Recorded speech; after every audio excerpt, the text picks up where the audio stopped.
আমাদের ঢাকা বিশ্ববিদ্যালয়ে কিছু সুবিধা আছে যেগুলো কিনা দিতে পারে না আমলাতান্ত্রিক অসুবিধার জন্য বা তার বাজেট অসুবিধার জন্য আর কি। তো দেখা যায় বিভিন্ন রকম প্রবলেম নিয়ে আমাদের যে ছাত্র সংগঠনগুলো আছে তারা যখন প্রশাসনের কাছে যায় তখন তারা যে কমন রিপ্লাইটা পায় সেই রিপ্লাইটা হচ্ছে যে কি আমাদের তো বাজেট নেই, আমরা চাচ্ছি বাবা কিন্তু করতে পারতেছি না। তো সেই সব জায়গায় দেখা যাচ্ছে যে কি আমাদের যারা ওয়েলথে অর্গানাইজেশন গুলো আছে বা পলিটিক্যাল পার্টি গুলো আছে তারা বিভিন্ন রকম সুবিধাগুলো দেওয়ার চেষ্টা করে। এখন ওটার মাধ্যমে একটা হল ভিত্তিক একটা পলিটিক্স হয়, যেটা মূলত এই যে ছাত্র রাজনীতি নিয়ে যে রিসেন্ট যে বিতর্ক, ওই বিতর্কের এই ব্যাপারটা এখানে উঠে আসে। শিবিরের পানি ফিল্টার ছুড়ে ফেলা হলো, বাচ্চাসের সাইকেল পাম্পিং ব্যাপার ছিল, ছাত্রদের মধ্যে কোমল মেডিসিন ও সামথিং এরকম একটা ব্যাপার ছিল আর কি। এই রিসেন্টলি এই আমাদের ঢাকা ভার্সিটিতে এই ছাত্র রাজনীতি বিতর্কটা চলতেছে।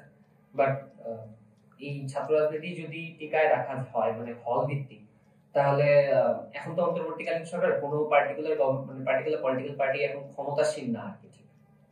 দো we have different ideas about that, যে না হয়তো বা এটা জামাত শাসিত সরকার বা something like that.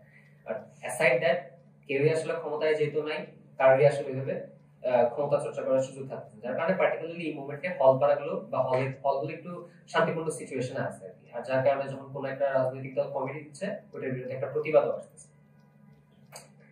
Given this situation, আমাদের যদি এই মূল যে সমস্যা, আবাসন সমস্যা, খাদ্য সমস্যা, এগুলো যদি ঠিকঠাক করা যায় তাহলে হলের রাজনীতির কোনো প্রয়োজন থাকতেছে না, এবং হল কমিটি নিয়েও কারো আসলে মাথা ব্যথাও থাকতেছে না। কে হল কমিটি দিচ্ছে না দিচ্ছে এটাও আসলে কোনো প্রবলেমেটিক সিচুয়েশন না। আচ্ছা ঠিক আছে, আমার হলের অমুক ব্যক্তি ছাত্র দল করে, অমুক ব্যক্তি শিবির করে, it doesn't matter as long age তাদের হাতে এই সংকটগুলো মিটানোর হাতিয়ার তুলে দেওয়া না হইতেছে। এখন দেখা যাইতেছে যে কি আমার পানি সংকট মেটানোর দায়িত্ব দিচ্ছে শিবিরকে, এটা তো তার দায়িত্ব না, এটা তার কাজ না।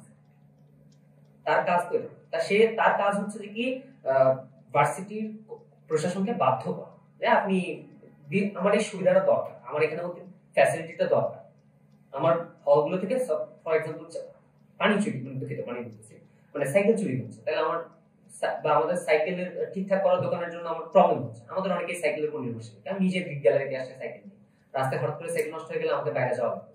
সো উই হ্যাভ প্রবলেমগুলো সলিউশন করা তো তাদের ইন্ডিভিজুয়াল পার্টির কাজ না, কিন্তু ইন্ডিভিজুয়াল পার্টির হাতে যদি কাজগুলো তুলে দেওয়া হয় তাহলে এটা একটা প্রবলেমেটিক সিচুয়েশন আর কি। ওইখান থেকে হল রাজনীতির একটা জায়গা থাকে। বাট অ্যাজ লং এজ প্রশাসন কিছু জায়গায় নিজের হাতে দায়িত্বগুলো তুলে নেয় তাহলে হল রাজনীতি, হলে ছাত্র রাজনীতি কোনো দল দিল কি না দিল ম্যাটার করে না। বাট এখন ম্যাটার করতেছে।